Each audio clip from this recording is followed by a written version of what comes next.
Definitely. All right, I'm going to throw out another scenario. I have a parent of a 7-year-old, and how does she or he move from fear to courage in bringing up the conversation with the child that some people do harm children, and this happens in our communities and in our world, unfortunately, just like we have earthquakes from time to time, and tornadoes, and all of the tsunamis, all of these happen and from time to time. And this happens way more often than that. It actually, I just read a statistic today. There are 75% more children harmed sexually than there are children with different various degrees of cancer, right? I mean, 1 out of 3 girls, 1 out of 5 boys, that's a lot of children being harmed, right? This is not a made up pretend, this is a fact of life. And the premise of Brave Voices is that we as adults are responsible for protecting our children.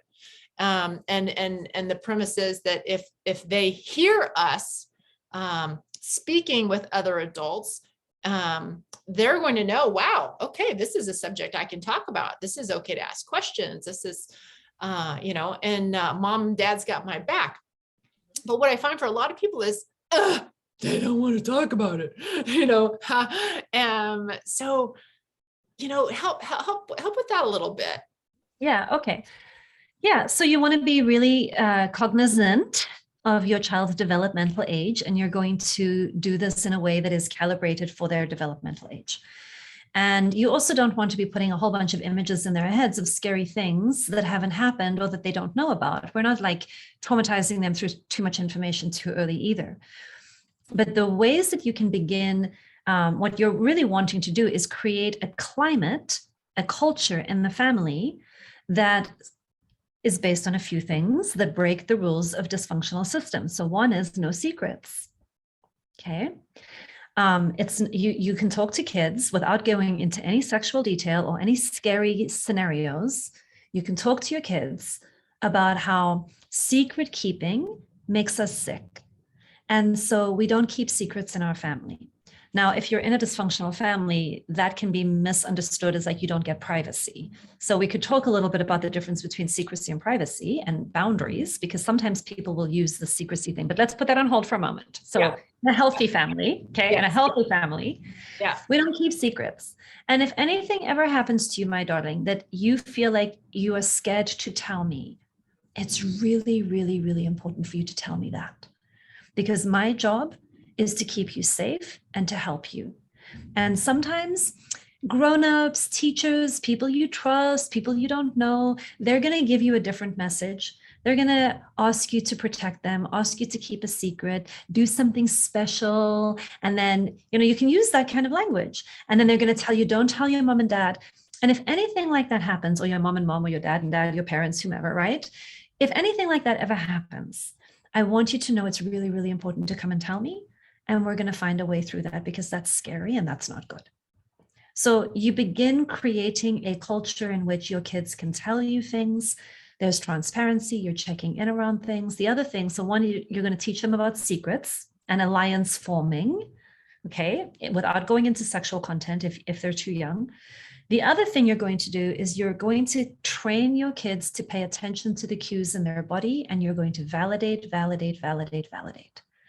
If your child does not want to eat something because it makes their tummy feel sick, you don't make them eat it. That's right. Okay.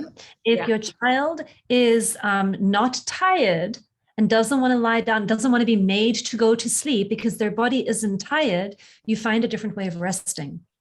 So you teach your children to work with their bodies, to cue into the cues that they're getting, to name their sensations, to give language to their feelings, to connect to their needs, and to trust their inner being. And we don't groom them unintentionally for abuse by teaching our children that they don't feel what they feel, they don't like what they like, they don't not like something, they'll like it if they just try it many, many times. We stop that kind of parenting. Yeah. Because those kinds of things, well intended, are teaching your children to not trust themselves and to do what an authority figure says and to abandon themselves in favor of an authority figure. And it keeps them in a state of disconnection that will not protect them. Mm-hmm. So those would be my sort of general, you don't even have to go into scary imagery. Yeah. Yeah. And what you're describing right now takes a lot of awareness and consciousness of catching ourselves. I mean, because immediately I was thinking, oh my gosh, I think my grandson was 3, and there's going to be a bonfire on the beach, and I really wanted him to have a nap. And I remember him being so excited, not wanting to have a nap. And just like, yeah. Well, but hold on a moment, because every one of us will have done a little bit of that. Okay. Yeah. Every one of us is going to hear that and be like, oh shit, I did blah, blah, blah. Right. So think of it more in terms of a ratio. Yes. Think of it more in terms of, look, every parent every now and then is going to be like, no, I'm exhausted. Go lie in your bed. I don't get, like go read a book, anything. Okay. So don't think more a little bit about what is the general culture in the family, right?